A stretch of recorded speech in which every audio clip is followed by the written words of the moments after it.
Salut à tous aujourd'hui. On va parler d'un sujet qui touche beaucoup d'entre nous, le café quotidien. Ce petit plaisir qui nous semble anodin, mais qui pourrait avoir un impact plus important que prévu sur nos finances, tu te dis sûrement. Allez, ça que 2 ou 3 euros par jour. Rien de grave, mais as-tu déjà calculé ce que ça représente sur une année? Et sur 10 ans? Les chiffres risquent de te surprendre. Prenons un exemple concret. Disons que ton café quotidien coûte en moyenne 2,50 €. Ça paraît raisonnable, non, faisons le calcul ensemble. Sur une semaine, ça fait déjà 17,50 € sur un mois. On arrive à environ 75 euros. Et sur une année complète, 912,50 €, ça commence à faire une belle somme. Pas vrai? Mais le plus intéressant, c'est ce qu'on pourrait faire avec cet argent. Imaginons que tu décides de préparer ton café à la maison. Un café fait maison te coûterait environ 0,30 € par tasse. La différence? 2,20 € par jour que tu pourrais économiser et investir. Maintenant, parlons investissement.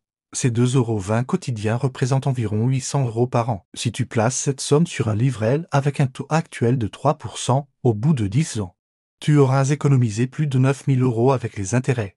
Pas mal pour juste un café, non? Mais attendez, ça devient encore plus intéressant. Si tu investis cette même somme dans un ETF diversifié avec un rendement moyen historique de 7%.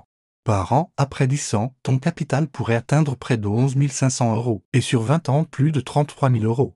Je ne dis pas qu'il faut arrêter de prendre ton café en terrasse. Le but n'est pas de culpabiliser, mais de prendre conscience de l'impact des petites dépenses quotidiennes sur le long terme. 7. Ce que l'on appelle l'effet LAT, popularisé par plusieurs experts en finances personnelles, et le café n'est qu'un exemple parmi tant d'autres. Pense à toutes ces petites dépenses quotidiennes, le sandwich acheté à la va-vite, les encarts distributeurs, les applications mobiles. Chacune de ces micro-dépenses peut sembler insignifiante, mais leur cumul peut représenter une vraie opportunité d'épargne. La clé n'est pas de se priver de tout plaisir, mais de faire des choix éclairés. Tu peux par exemple décider de garder ton café du lundi matin pour le plaisir, mais préparer les autres chez toi, ou alterner entre café maison et café en terrasse. L'important est de trouver ton équilibre, ce qui est fascinant avec la finance personnelle. C'est que de petits changements peuvent avoir des impacts considérables sur le long terme. C'est la magie des intérêts composés. Chaque euro économisé aujourd'hui peut se multiplier significativement avec le temps. Alors, que faire de ces économies potentielles? Tu as plusieurs options. Le livret A est sûrement peu rémunérateur.